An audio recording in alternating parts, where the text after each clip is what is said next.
From the outside, this building on the corner of Southwest Park and Oak Street blends right in.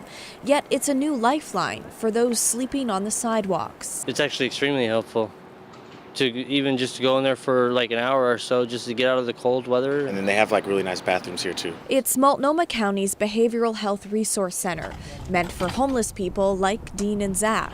I was on my way here to use the facilities. But today, he's out of luck since the center abruptly closed late last month. Sad, there ain't anything like that around here anymore.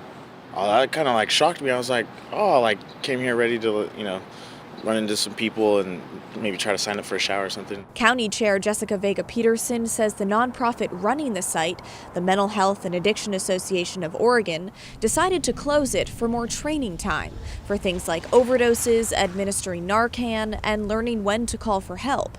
There have also been problems with site security. This is a learning as we're going on. I don't think this will be the last time that we're going to need to do additional training. It hopefully will be the last time we have to shut the doors to do this, but we want to make sure that we're continually improving. Why didn't the providers receive that type of training before you guys opened? Yeah, I think that's a really good question. Again, when you're doing something new, you don't know exactly what to expect. Now, right across the street from the day center is a small food truck pod, and the owners there say they've seen an increase in crime and graffiti ever since the day center opened. They just broke the window on my car. They tried to break the locks. They urinated on the side. Nesson Salazar shows us some of the vandalism that he says was done by homeless people using the day center. The business over here are suffering because they're destroying our business.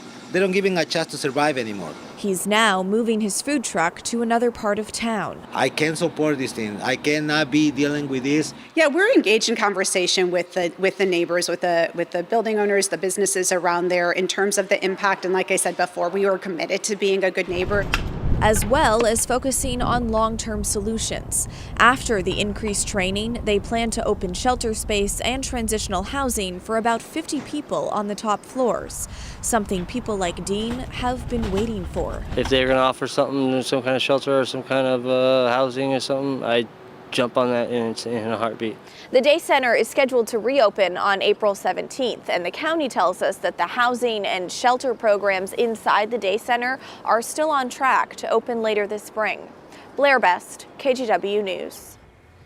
Well, the county and city are pledging to work together on the city's homeless crisis, and there's a new person in charge to lead that effort. Dan Field, a longtime executive at Kaiser Permanente, is the new director for the Joint Office of Homeless Services. The mayor and county chair introduced him today. The Joint Office formed in 2016. It's a partner program between the city and county, which the city relies on for funding things like the mayor's planned mass encampments. In recent years, collaboration between the city and county has been rocky, but Mayor Ted Wheeler says that relationship is getting better.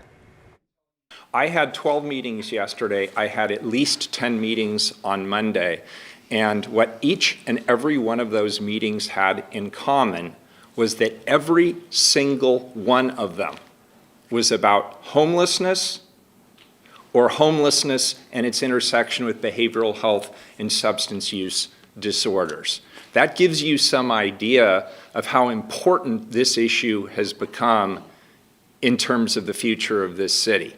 And so we take this hire very, very seriously. Field was chosen out of 48 candidates from across the country. He tells KGW one of his first priorities is dealing with the city's addiction crisis.